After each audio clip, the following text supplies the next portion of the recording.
வணக்கம். விஜயின் ஜனநாயகன் திரைப்படத்தின் வெளிநாட்டு உரிமை மட்டும் எத்தனை கோடிக்கு விற்பனையாகியுள்ளது தெரியுமா? மிரண்டு போன ஒட்டுமொத்த இந்திய சினிமா.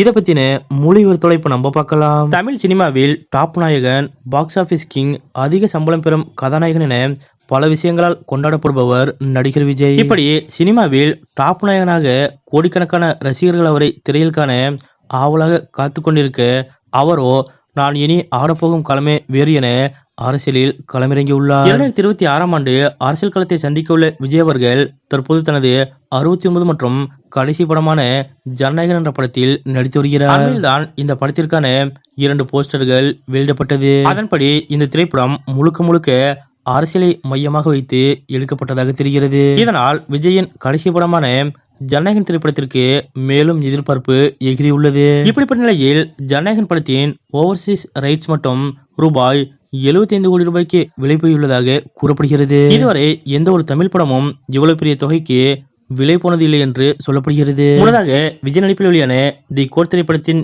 வெளிநாட்டு உரிமம் ரூபாய் 53 கோடிக்கு விற்பனை செய்யப்பட்டது குறிப்பிடத்தக்கது. விஜயின் கடைசி திரைப்படம் இது என்பதால் ஜனநாயகன் திரைப்படம் 1000 கோடி ரூபாய் வசூலை ஈட்டும் என்று எதிர்பார்க்கப்படுகிறது. தமிழ் திரையுலகில் இதுவரை இல்லாத அளவிற்கு விஜயின் ஜனநாயகன் திரைப்படத்திற்கான வெளிநாட்டு உரிமை மட்டும் சுமார் 75 கோடி ரூபாய்க்கு விற்பனையாகியுள்ளதாக கூறப்படும் இந்த தகவல் பற்றிய உங்களுடைய கருத்துக்கள் என்ன அப்படிங்கிறத மறக்காம கமெண்ட்ல குறிப்பிடுங்க.